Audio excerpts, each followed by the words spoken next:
do pastors crash out? Actually okay. To be fair, we can cut this part. No. One of the notes to self that I'm gonna do today. And this is funny because I just realized talking to a single man versus talking to a married man is completely different. Yeah, like we've had conversations even on the screen and behind the scenes. Yeah, and remember outside this guy that brought up his wife, man. Like I was like, wow. Babe, I love you. Well, I don't know if you know, like Thanos, like in Thanos, of course, Avengers, when he after I finished doing what he wanted to do, then he sat down and like, then was finally rest. Watch the sunrise. There's nobody like my God. There's nobody like my God. Hey, there's nobody like my God. Hello, welcome. This is Daniel's Den Ep2. And yeah, I'm not alone in the studio. We have a very good pastor. Well, let me start from there. He's a pastor, right? We have a special guest, Pastor Olumide. Wait, what's your last name actually? Olo. Hey, you got money. You have money, bro. He has money. Damn. Okay. So, yeah, we are here today to record episode 2. Talk about the second topic for us, Daniel's. Daniel's is group of like young men in this generation, Christian young men following the body of Christ. And topic, like I said, is about leadership, right? And first and foremost, we're just going to start off with just getting to know you, or like to people that don't, because your wife is a superstar, but your wife is a superstar. But I mean, you two, that automatically means you're also a superstar. But to the fans out there, who are you? Who is Pastor Olumide? First of all, I'd like to say a very big thank you to having me on here. Thank you so much. It's a very big honor. I do not take it for granted. Right. Thank you so much for welcoming me. Thanks. Oh yes. Where am I? I'm God's son. But so my name is Olumide. I am currently married to a very beautiful, wonderful woman. Ooh, shout out. Oyin Brandy. Yeah, shout out to you, babe. I love you. And we have a Mario. And we have a daughter as well. She turned 2 last week Saturday. Wow. Yeah. So nice. I'm a family man. I also pastor as well alongside my wife. We've been pastoring for the past 3 years. We pastor Lighthouse Carlton. So it's a campus location from Lighthouse Church, Ottawa. Yeah, I've been doing that. I will say that's a very big bulk of my life. Now I'm currently where I do anything my wife wants me to do, or I do anything that my daughter wants me to do. Yeah, I don't really do too much. Just a chill guy. As chill as I can be. As chill as you can be. No, it's calm. I do have a question though from that. Sure. From that, like, so this pastoring, and this probably, I'm not the only one that's probably thinking this, but did you always feel like you wanted to be a pastor? Like, how did that start? No, I never imagined being a pastor. So I've been at Lighthouse since 2018, and I served in the production team. I know that you play drums. I try. So maybe help you guys a bit. I try. But I was on the production team, and then I think I was also a connect group lead as well, and our Pastor Deji, shared a vision around having a campus location in the different campuses across the city. So right now we currently have 3. We have a Carlton, we have a Yodo, and we have at Algonquin. But he shared it with myself and my wife. And of course we prayed about it and there was no resistance to it. And I think for us, we just wanted to serve. Well, you guys were married at the time already, at that time? So we're about to get married. Okay. So yeah, we're already engaged. The date was already set. We plan to do our civil wedding as well. So that was prior to getting married. So we actually became pastors 3 months. Wow. Yeah, into getting married. So yeah, very early. But yeah, I never planned or imagined or saw myself as a pastor. I think for me it was just to serve, right? I just wanted to serve. I saw it as the same way you go from serving from the production teams to guest services. I just saw it as another means of service. So you never, are you sure? Because you have like a pastor voice, if that makes sense. I have a pastor voice. Yeah, you have like this soft spoken. You don't really. No. Like, God bless you. Well, That's God's grace. But I think, yeah, I've been doing it for 3 years now, right? Yeah. So I guess you get used to it in a way. But yeah, I never imagined being a pastor, but I'm really grateful to God for putting me in this position. Yeah. Okay. There's a lot to unpack there. Yeah. Started with the fact that, especially when you mentioned how you were like the I think the Connects group, one of the Connects group's lead, for example. So like, were you always pushed to a leadership position like that? Because I'm gonna be honest with you, me, I was always running away from it. I was like, I don't want to be class captain. I don't want to. Yeah, it was always that kind of thing where I would just dodge it for a second there. But I think as I grew older, the more I was running away from it, the more I got it. Like it was chasing me. So at this point, I was like, okay, it's whatever. But like, have you always been in a leadership position? Yeah, in a leadership position. I was like, you know what? From time like when you're young. You know, being honest, when I think back about my life, I think when I was much younger, primary 3, primary 1, I think I was class captain. No. I think some people might have been. I was, but as I progressed, not really. And also for context, right? I didn't do primary 6, so I didn't get to be prefect or anything like that. I went from primary 4. And in senior school, I was also not a prefect as well, right? You're not?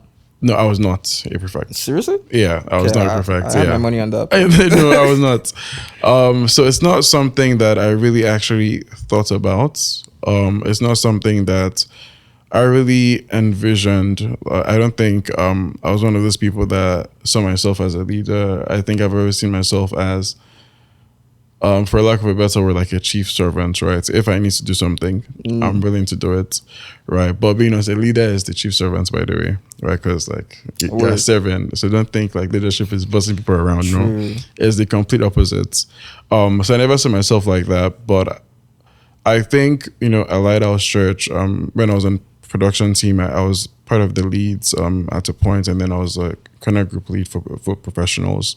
So it was amazing to do that. I think it was more about the opportunity to do it. So leadership is something you can also grow into as well. So I never shied away from responsibilities, right? When the opportunity was there. First, I want to ask a question just in between this. Are you the first one? No. Wait, you're not? I'm not the first one. I have an older sister. No. Yeah, I have an older sister. First son though. I'm the first one, yeah. Okay. I'll take that.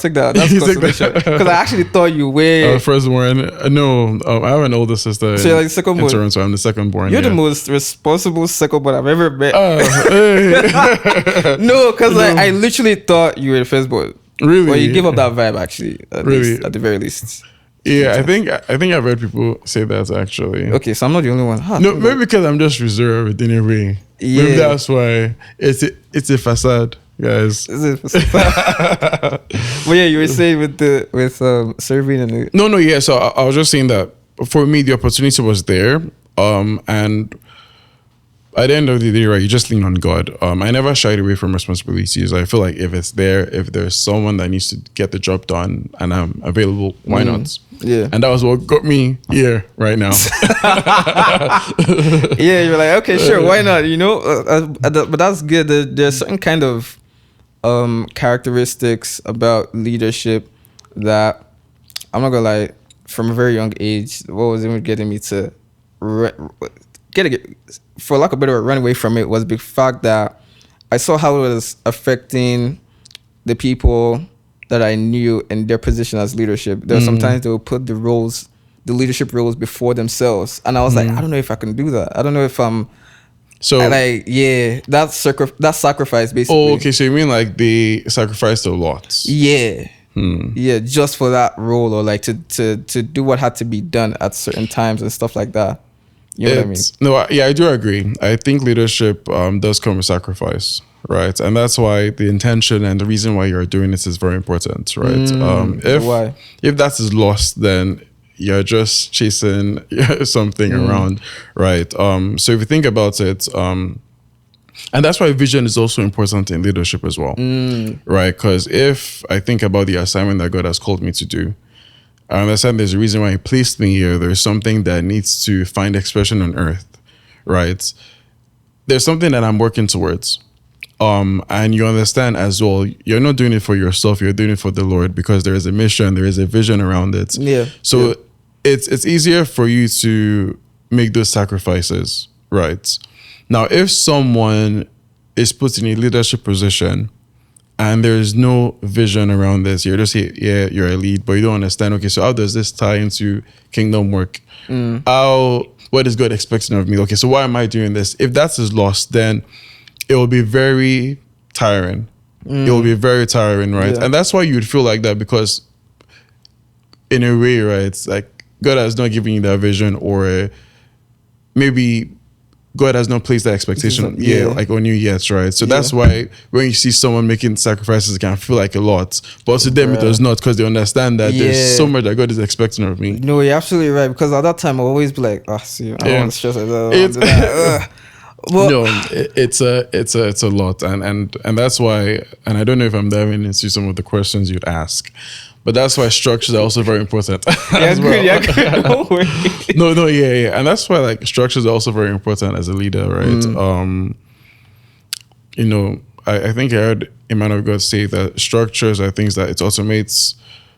I think wisdom, it's linked to wisdom in the sense that it automates results, right? So, as a leader, if you're not delegating to people, if you have to be the one that is doing this, doing that, if there is no predictable model, right? If every single day of the week is spontaneous, like it will feel like a lot, right? And that's why it's important that you set the right structures, you have the right systems to support that leadership. Yeah. And that's also utilizing the people around you as well. Yeah, you sound like a born leader. I'm not gonna lie. Are you sure you're not the first one? Like, Okay. And I guess we can also. I mean, now you've learned. I feel like this has come with like. I think we can also get into that as well, right? I think it's so. When I think about myself as a pastor, right, one of the things that I'm really grateful to God for is the opportunity to grow. Like, I don't think I would have grown this much if I was not a pastor. And I think sometimes you look at it from people expect you to grow, then they give you a particular position. But I think for me, right, I think I've kind of, with the help of God, right, I've been able to grow. And it's something that I'm grateful to God for, right? Like, you know, when God understands, and God understands his children, right?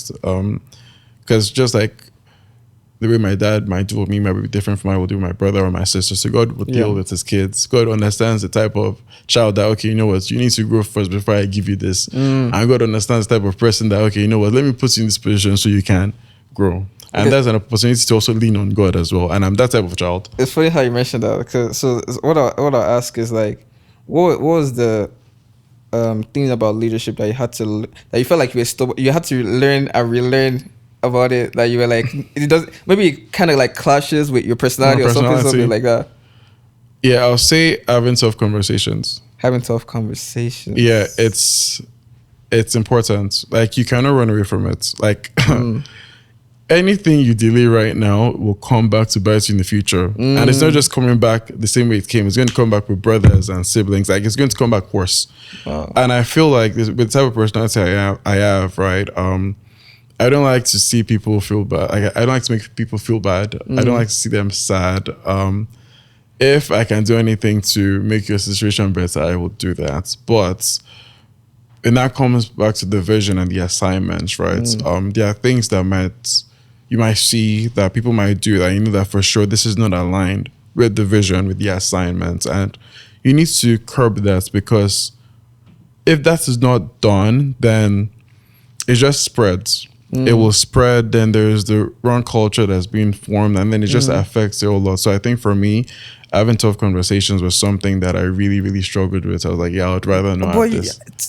It's funny how you say that, because like you have a very soft voice, so anything you say could literally sound good, even if it was a bad. No, and you know as well, right? That's something like, you also I'm learn. sorry, but you're not just looking at it like what? No, I think, but then you know, like you also learn it as well, right? There's also and please, if you are currently in a leadership position or you feel like God has, I feel everyone has been called to be a leader personally. True. I personally feel that, but it's important that you don't just go with head knowledge as well. Like you also learn, right? So even having tough conversations is something that you can be intentional about learning and practicing. Like there's nothing like, oh, if I do it, it'll be somehow that I'm having to learn how to handle tough conversations. No, it's not. So it's something that also like I did have to learn, and I also understanding the importance, right, of having those tough conversations as well.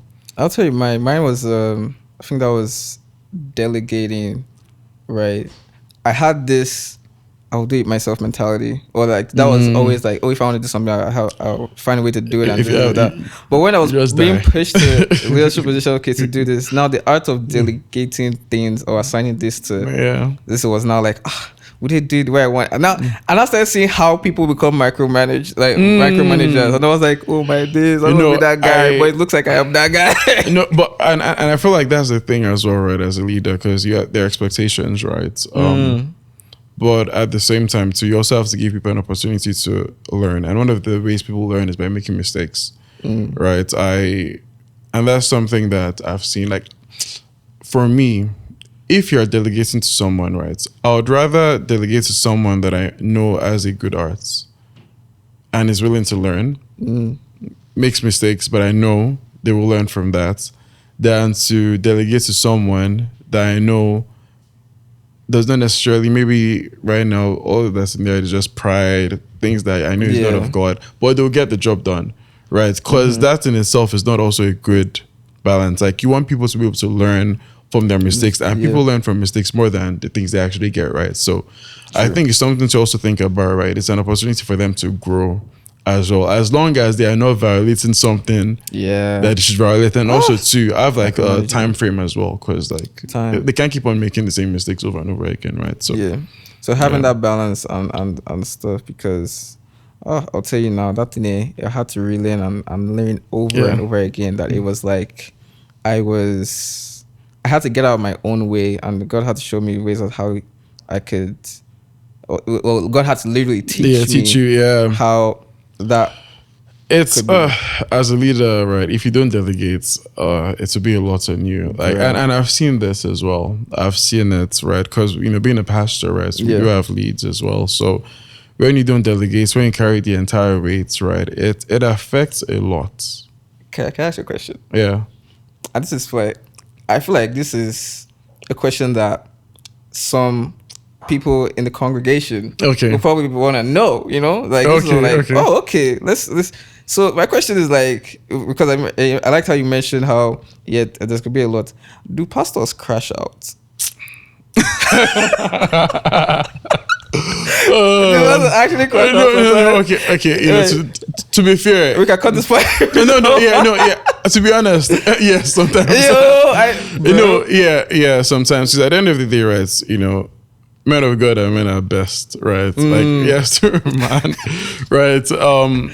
And that's why, we have the Spirit of God in us. That's why we are still transforming. That's why we're still getting to become more and more like Christ, right? Because, like, there are things that you'd expect, there are things that you want to see that you might not necessarily be seeing, especially when you've given enough time. So that does happen, right? But I think it's also how you handle that, right? Because if as a pastor pastors do crash out, but if you now have that for you guys but if you have that, if that is an access point for Satan to, like, if you crashing out will now be an access point for Satan to come in, then you're in big trouble. I think just being able, because at the end of the day, right, you do feel emotions, like we're human beings, emotions do happen, but it's how do you pick yourself up, right? That's super important, right? And also, everyone's definition of crashing out might be different. Like, if you see me crash out right now, it might be completely different from someone else.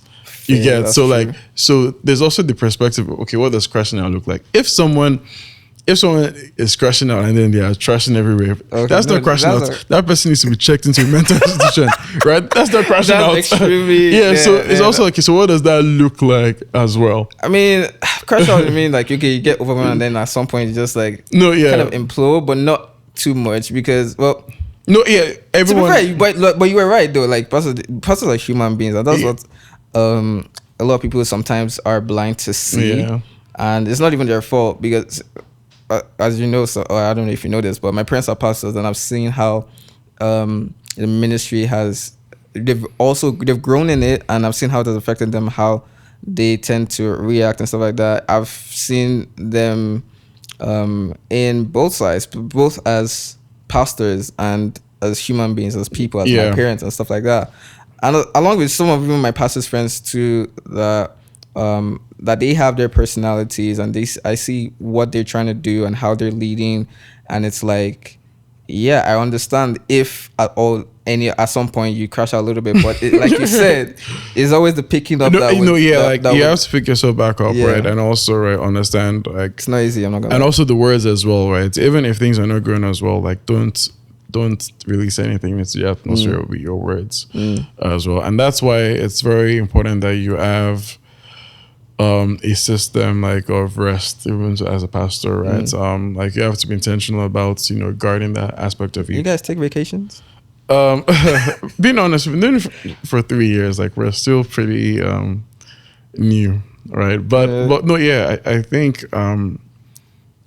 last time I had a vacation was my brother's wedding. No, in 2024. That long? 2024? Yeah, 2024. Yeah, that was the last time I did have.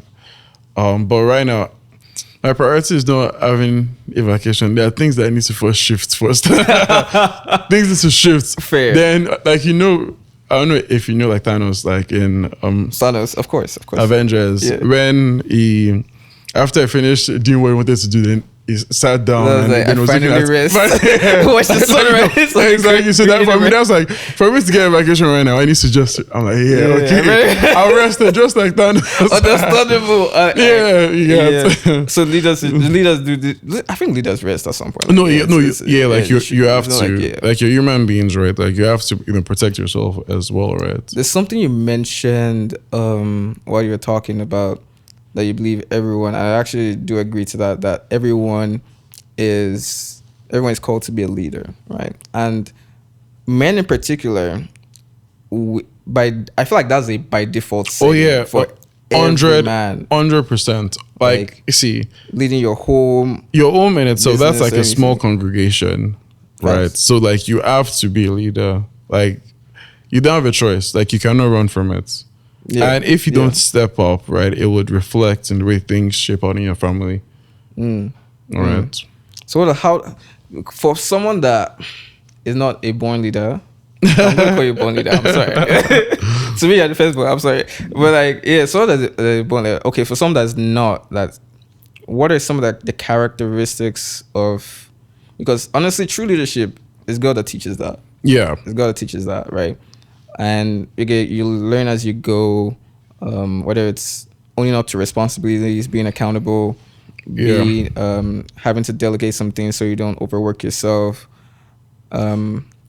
overseeing a couple of things as well, and how you communication styles. I think those are 4 characteristics. But are there other characteristics? No, I mean, right.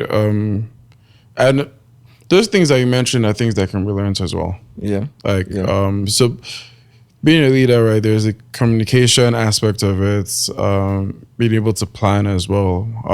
But if I look at it, for me, I will take the leadership of Jesus, right? And, when we think about the way we look at a marriage between a man and a woman, and how the husband should love his wife, like how Christ loves the church, right? And even when the church sometimes moves funny, like, we see how Jesus is still there, right? And for me, that's the best picture of a leader, where, like, you just need to have that posture of humility, right? Because understanding the fact that it's also about the people that you're leading as well, right? You don't want to be someone that will now affect, like, the entire experience of that. Like, you don't want to be the type of person that will make someone feel like, you know what, I don't want to be a leader, I don't want to be part of anything, right? So I think also having that humility, I think it's a very big part of being a leader personally, right? Having that humility to be able to lead, and not just being the type of leader that says, oh, do this, do that, but you're actually leading by example as well. Like, they're different, and I don't, right now, it might just be based on things that I can remember, but there are different things. But Yeah. Humility is one, of course, being able to lead, not just direct, but then you lead from the front. So if you say pick up that thing, then you are picking it up. If you say, and this is very important for any organization, right? If there are laws that are passed within an organization, the leader has to be the number one person that is keeping that law. Correct. So if they say, if by 8 p.m. you arrive late, you wait outside for 30 minutes. As a leader, you cannot come and say, oh, maybe I own this company or I'm the leader. Let me, like, you have to set that example, because when people see you adhere to the law, it does more in their minds than you just saying it. Like, there's a lot that they get from that experience, that, okay, he's not just saying that do this, but it's actually leading from that front, right? And ultimately, right, I think as a leader, being a pastor, I think just also leaning on God is also super important as well, right? It makes a very, very big difference. I think I've digressed a bit, from everything you were saying. So, I'll actually one question, but I think one of the notes to self that I'm gonna do today, and this is funny because wow, I just realized talking to a single man versus talking to a married man is completely different. Yeah. Like, we've had conversations even on the screen and behind the scenes. Yeah. And remember how times this guy brought up his wife, man. Like, I was like, wow. I love you. Wow. Having a conversation with a married man is so different. But yeah, okay. Last question. And now, and I think this one's just to like really seal it up. If you were to give one advice on a young brother out there, or like, in fact, it doesn't have to be a guy still, but like on leadership, or one advice, what would that be? If one is too much, you can stretch it to 2, 3. You know? So I feel like there are a couple that actually comes to mind. I mean, number one, please rely on God. Like, rely on God. You know, no matter how many times you do something, no matter if people view you as the best, like, just rely on God. Like, that's the most important thing, right? Because like, that's where everything stems from, right? And secondly, right, do it afraid, right? So it doesn't matter if it feels like you are not ready. It doesn't matter. Like, that's the whole point, right? You know, God does not call a finished product. God does refining and then makes you that finished product, right? So even if it feels like, I don't think I'm up to that level. Yes, I do not think I could. I did not imagine myself doing this. Even till today. Really? Like, it seems unreal. Like, I'm telling you, even if, like, you know, sometimes, like, and I've preached like quite a number of times, even if I have to do it again, I'm like, God, please help me. So there is that aspect of just really, really relying on God.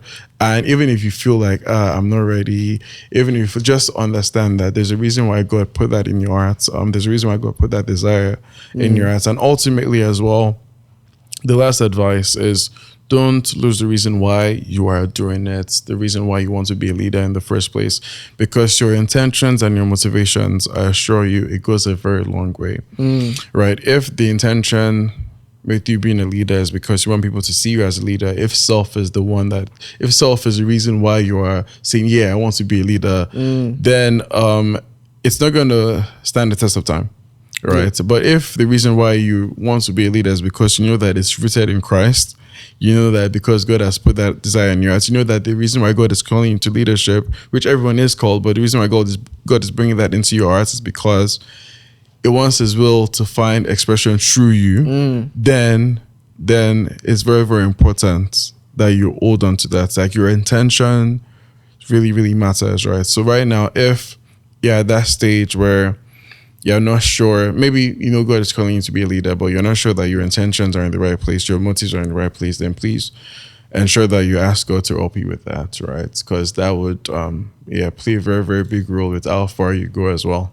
Well, for a second there, you took me to church. Really, this is not Saturday anymore. This is Sunday morning. No, but because, like, seriously, that was like, today alone, that's probably the second time I've heard that that phrase of like, overcoming fear, because there's a lot of guys out there that really want to be like, it's not really my sin, or like this, you know, or like try to be skeptical about stepping into that role.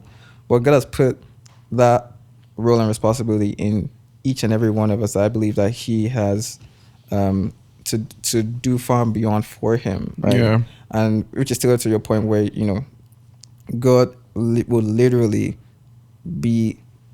God has to be the center of why you're doing it. Yeah. And why He would even place that vision for you to even call you to lead sort of vision, whether it's in marriage or in business or in anything, right? It has to be rooted in Christ. Yeah. And if not, it's going to come crashing. Yeah. The Note to Christ self. foundation. First off, not talking to married men anymore. Yeah, it's okay. All of you are just. You soon join us. You soon join us. You soon join us. Wait now. You soon join us. Chill. Don't worry.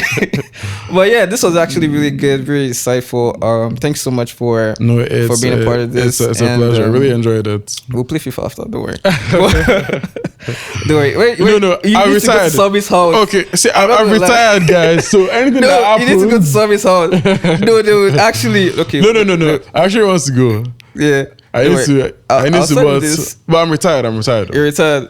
No, we'll play FIFA. We'll catch up. But this was really good to talk about leadership once again for each and every guy out there, each and every Daniel out there. Shout outs to Pastor Olumide for dropping some knowledge, some wisdom, some sermons today. Thank God. We'll see you next. Hopefully, we'll see. Yeah. Episode 3 will come out soon.